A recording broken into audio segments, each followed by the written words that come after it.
Have you ever felt this way? You set a goal. Maybe it's a big one, like running a marathon, or maybe it's a smaller one, like keeping the kitchen clean for a week. You start with so much energy, so much hope. This time will be different. This time I will be perfect. And then something happens. You miss one training run. This pattern has a name. Psychologists call it all or nothing thinking or dichotomous thinking. That's a fancy way of saying we see the world in black and white. There are no shades of gray.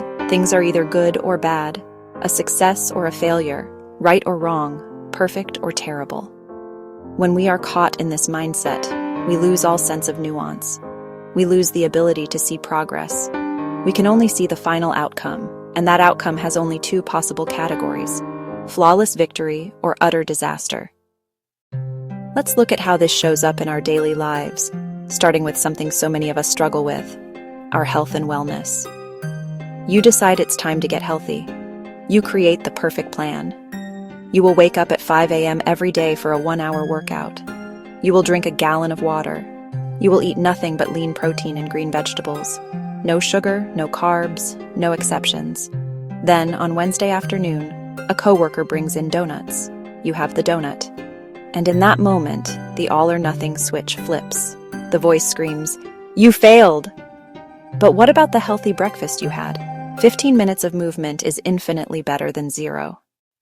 Now let's bring this into the workplace. This is a place where the pressure to be perfect can feel immense. Imagine you have to send an important email to your boss or a client. You write a draft, you read it over. It seems fine. But then the voice starts. Is it perfect? Is the tone exactly right? An hour goes by. The email is still in your drafts folder. You become inefficient. You stall. The fear is that one imperfect email could make you look incompetent. It stifles creativity and innovation. To create something new, you have to be willing to be messy. Put out a good enough first version and then iterate. The courage to submit work that is good enough. Progress, not perfection, moves us forward. Relationships are, perhaps, the messiest part of our lives. We often carry around a mental checklist for the perfect partner. They must be funny, but also serious. We put them on a pedestal. Then they forget to take out the trash.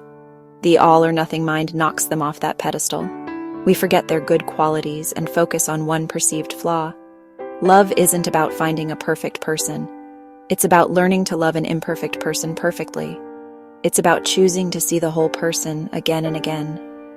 Offer the same grace to our partners that we hope to offer ourselves. The emotional cost of all-or-nothing thinking is enormous. It's a recipe for a life spent on a volatile emotional roller coaster. When things are going perfectly, you feel on top of the world. But this feeling is incredibly fragile. You are walking on an emotional tightrope. Then the inevitable happens. You make a mistake. You don't just feel disappointed, you feel devastated. You feel like you are bad. We might numb, drink, or scroll to escape the shame. Breaking free is about reclaiming our energy and our lives. It's about getting off the roller coaster and learning to walk on solid ground. Soft. We can learn different habits. So, how do we begin to dismantle this? The first and most important step is awareness.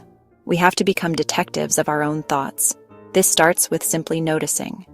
Words like always, never, perfect, and ruined are huge red flags. When you hear that language, just pause. You don't have to fix it right away.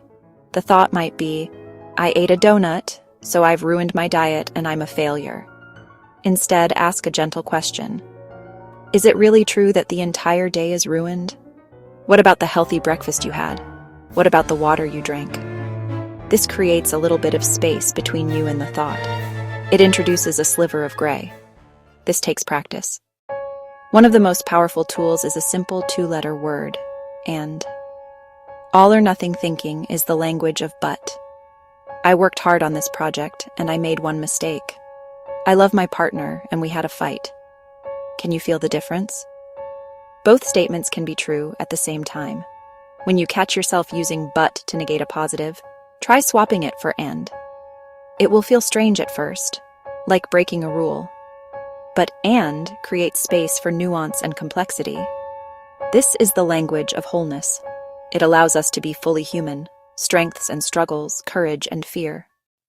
The goal isn't to perfectly eliminate all or nothing thinking. The goal is to notice it more often and bit by bit, choose a more compassionate thought instead.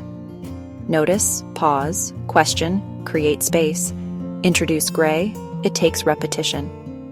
You are rewiring an old pathway. Be patient with yourself. Some days you will catch the thought. Other days it will sweep you away. That's okay. That is part of the process. Choose progress over perfection. Choose and over but. Choose compassion over condemnation. You don't have to be perfect to be whole. If this helped, try the noticing exercise linked below. Thanks for watching.